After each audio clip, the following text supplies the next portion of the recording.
On June 7, 2013, President Barack Obama stood on a 200-acre desert estate 90 minutes east of Los Angeles and welcomed Xi Jinping, the new president of the People's Republic of China, for the most consequential American summit of the early 21st century. The estate has its own name. It is called Sunnylands.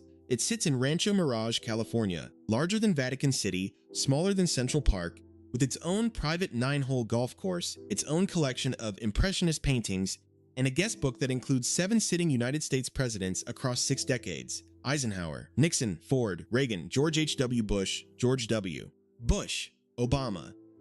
Sunnylands belongs to the Annenberg family. The Annenbergs are, in 2026, one of the most respected American philanthropic dynasties of the past century. The Annenberg Foundation has given away more than $3 billion in education grants. The Annenberg School for Communication at the University of Pennsylvania and the Annenberg School for Communication and Journalism at USC carry the family name on 2 of the most influential journalism programs in the country. The Walter Annenberg Ambassadorship to Great Britain under Richard Nixon was one of the most consequential diplomatic postings of the Cold War. The Annenberg name in 2026 is almost synonymous with respectable American media philanthropy. Most Americans assume the Annenbergs are old American money. They are wrong. In April 1940, the family patriarch Moses Annenberg, the man who built the fortune, pled guilty in federal court in Chicago to tax evasion. The judge who sentenced him was the same federal judge who had sentenced Al Capone 9 years earlier. The fine was $8 million, which in 2026 money is roughly $180 million. At the time, the largest single tax fraud penalty in the entire history of the United States Treasury.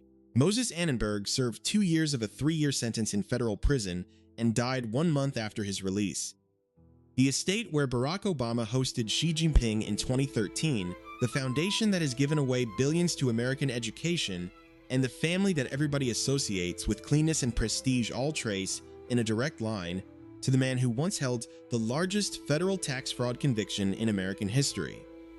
This is the story of how one generation took a family name from federal prison to the front of every newsstand in America. It is one of the most remarkable single-generation reputational rehabilitations in American business history. If long-form American business history is the kind of thing your evening usually lands on, the subscribe button helps the channel reach more people.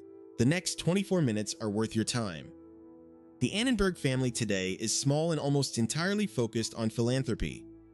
Walter Annenberg died in October 2002 at age 94. His widow, Leonore Lee Annenberg, who had herself served as United States Chief of Protocol under Ronald Reagan, died in 2009. The current chair of the Annenberg Foundation is Wallace Annenberg, Walter's daughter from his first marriage. She oversees an endowment of $1.5 billion, an annual grant program in the high hundreds of millions. The family does not, in 2026, own a media company. Walter Annenberg sold Triangle Publications, TV Guide, The Daily Racing Forum, 17, The Philadelphia Inquirer, and the rest, to Rupert Murdoch in 1988 for $3 billion. In 2026 money, that is roughly $7.5 billion, about what Forbes valued Disney's S-spin at the same year. The Annenbergs converted the family operating business into liquid wealth 38 years ago. The wealth has been compounding inside the foundation ever since. What the family still owns is the surname on the buildings: the Annenberg School at UPenn, the Annenberg School at USC, the Annenberg Center for the Performing Arts, the Annenberg Space for Photography, the Annenberg Public Policy Center. American academic journalism in 2026 is, in a substantial sense, an Annenberg family-funded profession. That should be the entire story. American media baron builds a fortune, sells at the right moment, gives it away to journalism schools and museums. Standard American philanthropic arc. The Annenberg story is unusual because the generation that built the fortune was not a media baron in the respectable sense. The patriarch was a Russian Jewish immigrant who ran the most aggressive racing wire monopoly in American history. And the fortune Walter Annenberg eventually gave away to journalism schools was the fortune the federal government in 1940 considered, in court, to be largely the product of tax fraud. The story starts in East Prussia. Moses Annenberg was born on February 11, 1877, in a small town in East Prussia, part of the Russian Empire's western frontier, under continuous pressure from the Tsarist government's anti-Jewish policies. The family was poor. The father, Tobias Annenberg, was a peddler. In 1885, the family boarded a steamship to the United States and settled in Chicago. Moses was 8 years old. The Chicago Moses Annenberg arrived in was a brutal training ground for an immigrant kid with no formal education. He sold newspapers on the street as a child. He worked the rougher Chicago neighborhoods. By his late teens, he had moved into the newspaper distribution business, the physical wholesale and trucking layer of the press that competing Chicago dailies fought over for street circulation. The Chicago newspaper distribution wars of 1910 to 1912 were genuinely violent. Distributors hired their own gangs. Trucks were burned. Newsboys were beaten. Moses Annenberg was one of the most effective operators in that fight. A hard man who understood that controlling the physical distribution infrastructure was the same thing as controlling the newspapers themselves. By 1920, Moses Annenberg had been brought to New York by William Randolph Hearst and made the national circulation manager for the entire Hearst newspaper chain. By 1922, he was making more money than any other newspaper executive in the United States outside the proprietor class. But the salary was not the point. While he ran Hearst's circulation, Moses Annenberg was on the side building his own private business, a horse racing wire service called the General News Bureau, which collected real-time results from every American racetrack and distributed them by leased telegraph lines to a national network of bookmakers and racetrack betting parlors. That does not sound like the foundation of a media dynasty. It was. American horse race betting in the 1920s and 1930s was the largest single cash flow gambling industry in the United States, larger, in dollar terms, than every Las Vegas casino combined would be 20 years later. The General News Bureau was the only national real-time results wire serving that industry. Bookmakers could not run a book without it. Moses Annenberg owned it outright. By 1930, Moses Annenberg was one of the 5 highest-paid men in the United States. By 1934, he had used the wire service cash flow to acquire the daily racing form, the Philadelphia Inquirer, and a string of smaller newspapers. The Inquirer alone was the largest daily newspaper in Pennsylvania. That is the part of the story that sounds like an American immigrant success story. It is also the part of the story that the federal government in 1939 considered, in court, to be the product of one of the most aggressive tax evasion schemes the Treasury had ever seen. On August 11, 1939, a federal grand jury in Chicago returned an indictment against Moses Annenberg and several of his closest business associates. The charge was tax evasion. The years in question were 1932 through 1936. The unpaid taxes the government alleged Moses Annenberg owed across those 5 years totaled $3,258,000. In 2026 money, that is about $72 million, roughly the annual revenue of a mid-tier private equity firm in the modern American market. The indictment had a political dimension that is worth pausing on. The Annenberg newspapers, particularly the Philadelphia Inquirer, had been among the most aggressive editorial opponents of Franklin Roosevelt's New Deal across the late 1930s. The Roosevelt Justice Department had, for several years, been investigating Moses Annenberg's tax filings. The indictment landed at a moment of maximum political tension between the Inquirer's editorial position and the Roosevelt administration's enforcement priorities. Most Americans assume Moses Annenberg's conviction was unrelated to politics. They are wrong. The political context was real, the legal violations were also real, and both of those things were true at once. The case did not go to trial. On April 4, 1940, Moses Annenberg appeared in federal court in Chicago and pled guilty to a single count of evading roughly $1.2 million in 1936 income taxes. In exchange for the plea, the government agreed to drop similar charges against 4 of Moses Annenberg's corporate enterprises and 15 of his closest business associates. One of those 15 associates was his 32-year-old son, Walter Annenberg. Walter Annenberg's name being on that list of dropped charges matters enormously for the rest of the family story. It is the part most American business history coverage of the Annenbergs glosses over. The 1940 plea deal explicitly extracted Walter Annenberg from his own federal tax evasion indictment. The son's later philanthropic rehabilitation was made possible by the father's decision to plead guilty alone. The sentencing happened that same day. The judge was James Herbert Wilkerson. The same federal judge who 9 years earlier in 1931 had sentenced Al Capone to 11 years for tax evasion.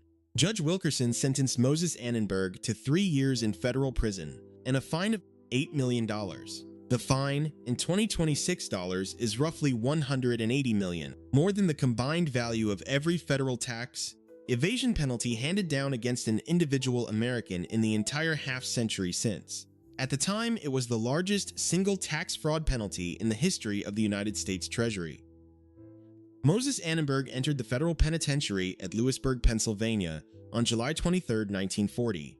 He was 63 years old, in deteriorating health, and the fortune that had taken him 40 years to build was effectively forfeit to the federal government as the fine was collected. He served just under 2 years. June 1942, he was released early due to a brain tumor that the prison medical staff had identified as terminal. He died at home in Pennsylvania on July 20, 1942, 1 month after his release. That should be the end of the Annenberg story. American immigrant builds a fortune through aggressive operating tactics. The federal government takes the fortune apart. The patriarch dies in disgrace shortly after release. Standard immigrant rise and fall arc that ends with the family fading back into anonymity inside 3 generations. The Annenberg family went in the opposite direction. When Moses Annenberg went to federal prison in July 1940, his son Walter was 32. Walter had spent the previous decade working inside the family businesses, Circulation, the Inquirer, the Racing Wire infrastructure. He had not been the public face of any of it. By his father's standards, he was unproven. The 1940 plea deal had extracted Walter from his own indictment. The 1942 death of his father left him sole heir to whatever was left. After the federal government collected the $8 million fine and reorganized the Annenberg corporate structure, what was left was Triangle Publications, the holding company for the Inquirer, the Daily Racing Form, and a handful of smaller titles. Walter Annenberg made one decision in his first decade of ownership that defined the rest of the family arc. He divested from the Racing Wire. The General News Bureau, the engine of his father's wealth, was wound down. Walter understood what his father had not. The Racing Wire business in the post-1940 American legal environment was a politically exposed asset. The federal government had already gone after it once. The political climate around organized gambling was tightening, not loosening. The wire service had built the family fortune. It had also nearly destroyed the family. Walter sold it off and reinvested in something the federal government would not be able to touch: consumer print magazines. Triangle Publications across the late 1940s expanded into 17 magazine, which Walter acquired in 1944 and turned into the dominant American teenage girl publication. Triangle expanded into specialty radio. Triangle expanded into local Philadelphia television. Each was a defensible, federally clean, mass-market consumer asset. And in 1953, Walter Annenberg launched the magazine that would define the rest of his career: TV Guide. The idea was almost stupidly simple. American television in 1953 was an exploding consumer category. There were about 20 million households with a TV set, up from fewer than a million 5 years earlier. There were 3 national networks, plus a growing collection of local stations, each broadcasting on schedules the average viewer could not easily track. Walter Annenberg's proposal was a weekly magazine that printed every local TV listing in every American market, with feature stories about the actors and shows on the side. His advisors told him not to launch it. National listings were too complicated to compile. Local printing was too expensive. The format had no precedent. He launched it anyway. By 1962, TV Guide was the largest circulation weekly magazine in the United States. By the mid-1970s, weekly circulation peaked at roughly 20 million copies. More weekly American households than any single publication in the country's history, before or since. The magazine became a permanent fixture in American living rooms. By 1980, you could find a TV Guide in something like 1 out of every 3 American homes in any given week. That alone would have been a respectable American media baron career. It was not, by 1980, what most American observers actually associated with Walter Annenberg's name. The thing they associated with his name was something his father had been incapable of buying: respectability. In 1969, Richard Nixon appointed Walter Annenberg the United States ambassador to the Court of St. James. The ambassadorship to Great Britain is one of the most prestigious diplomatic postings in the US government, traditionally given to wealthy donors and senior political allies. Walter Annenberg was both. The appointment was not, on its own, unusual. What was unusual was the family arc it represented. In 1940, the senior Annenberg had been a federal felon. In 1969, 29 years later, the junior Annenberg was the sitting U.S. ambassador to the United Kingdom, presenting his credentials to Queen Elizabeth II at Buckingham Palace in white tie. The ceremony was watched live by tens of millions of American television viewers, a substantial fraction of whom were reading TV guide listings that same week. Walter Annenberg served as ambassador for 5 years. He covered substantial entertainment expenses out of his personal fortune rather than the state. Department budget. He hosted state dinners and visiting heads of government at the American residence in London. By the time he returned to the United States, the Annenberg name carried none of the residual reputational damage from the 1940 conviction. The rehabilitation was effectively complete. The pattern Walter Annenberg executed for the rest of his life was straightforward. He gave money away. He gave to the Metropolitan Museum of Art and the National Gallery. He funded the Annenberg School for Communication at the University of Pennsylvania in 1959 and the Annenberg School at USC. By the late 1980s, the Annenberg name was on a substantial fraction of the most prestigious journalism education programs in the United States. The field of professional journalism, the field that had been adjacent to the family's federally indicted operations, was being restructured around Walter Annenberg's private capital. In 1988, Walter Annenberg made the final business decision of the family arc. He sold Triangle Publications, TV Guide, 17, the Daily Racing Form, the radio stations, the television stations, all of it, to Rupert Murdoch's News Corporation for $3 billion in cash. In 2026 money, that deal is worth about $7.5 billion. It was, in 1988, one of the largest single American media transactions in history. He put most of the $3 billion into the Annenberg Foundation. The foundation would give away more than $3 billion in education and arts grants across the next 37 years. The family fortune the federal government had tried, in 1940, to take apart had been converted into one of the largest American private education funding operations of the 20th century. By 2002, when Walter Annenberg died at 94, the Annenberg surname was attached to more American university journalism programs than any other private name in the country. The 1940 federal felony had been functionally erased from the family's public reputation. Not by legal pardon, Moses Annenberg was never pardoned, and the conviction is still on the books. The rehabilitation came from 62 years of his son's deliberate, sustained work to put the family name on enough respectable institutions that the institutions, taken together, drowned out the conviction. The estate Barack Obama used in 2013 to host Xi Jinping was built by Walter and Lee Annenberg in 1966. It sits on 200 acres in Rancho Mirage, California, in the Coachella Valley Desert about 90 miles east of Los Angeles. The main residence is a single-story modernist building designed by A. Quincy Jones. The art collection includes Van Gogh, Cézanne, Monet, and Picasso. The grounds include a 9-hole golf course that Crosby, Bob Hope, Frank Sinatra, and most of post-war Hollywood golfed on regularly across the 1960s, 1970s, and 1980s. What made Sunnylands different from other Hollywood Palm Springs estates was the presidential guest list. Dwight Eisenhower stayed at Sunnylands. Richard Nixon stayed many times, including some of the most consequential visits of his post-presidency. Gerald Ford, Ronald Reagan, who treated the estate as a working second home and held substantial Reagan-era policy discussions there. George H.W. Bush, George W. Bush. 7 sitting U.S. presidents across 6 decades came to Sunnylands as personal guests of Walter and Lee Annenberg, with full Secret Service detail, working out of an estate that operated as a kind of unofficial Camp David of the American West. No other American philanthropic family of the same generation built that kind of standing presidential access. The Mellons did not. The Pughs did not. The DuPonts did not. The Annenbergs, the family whose patriarch had served federal time for tax evasion 60 years before, were the family sitting. American presidents stayed with privately when they wanted to leave Washington for a working weekend.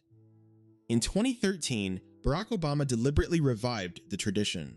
The administration chose Sunnylands for Obama's first extended in-person meeting with Xi Jinping, specifically because it offered the informal, working summit format that no other U.S. venue really replicates. Obama and Xi met for 2 days. The agreements reached, including the joint U.S.-China commitment to phase down hydrofluorocarbons under the Montreal Protocol, were, for years afterward, the foundation of the substantive U.S.-China climate dialogue. That diplomatic outcome was negotiated on a property that the federal government had, 68 years earlier, levied an $8 million tax fraud fine against the previous owner's family for. The same family, 2 generations. There is no other American family arc quite like that one. Most great American business dynasties have a respectable founding story. The DuPonts built gunpowder for the army, the Mellons built banking, the Pews built oil, the Hiltons built hotels. Each of those is an unambiguously legitimate American business arc that lets the family name carry forward without complication. The Annenbergs do not have that. The fortune was built on a racing wire the federal government considered closely adjacent to organized gambling and was reorganized only after the patriarch served federal prison time for tax evasion at a fine level never matched in American history. The family arc is not a clean origin story. What the Annenbergs did that almost no other American family has executed at the same scale is buy the Rehabilitation. Across 62 years between 1940 and 2002, Walter Annenberg deliberately and systematically converted federally tainted family capital into institutional infrastructure that mainstream American culture treats as unambiguously respectable. Journalism schools, art museums, public broadcasting, diplomatic service, presidential entertainment. By 2026, almost no living American associates the Annenberg name with anything other than philanthropy and education. The 1940 federal conviction is in the historical record, it is in court documents, it is on the Wikipedia page, but it is functionally absent from how the American press, the academic establishment, and political culture treat the Annenberg surname today. The Wrigleys and the Mellons and the DuPonts inherited respectability. The Annenbergs bought it. Across one generation, using one media company and one carefully designed pattern of institutional giving, Walter Annenberg moved a federally convicted family name out of disgrace and into the front rank of American philanthropic prestige. The list of American families who have tried the same play and failed is long. The Sackler family is the most obvious recent example. The Annenbergs are the cleanest 20th century example of the play actually working. So the next time you read a study from the Annenberg Public Policy Center, or watch a journalism graduate from the Annenberg School at USC, or pen report on a national news story, or see a state visit photograph taken at Sunnylands on the front page of an American newspaper, pause for a second.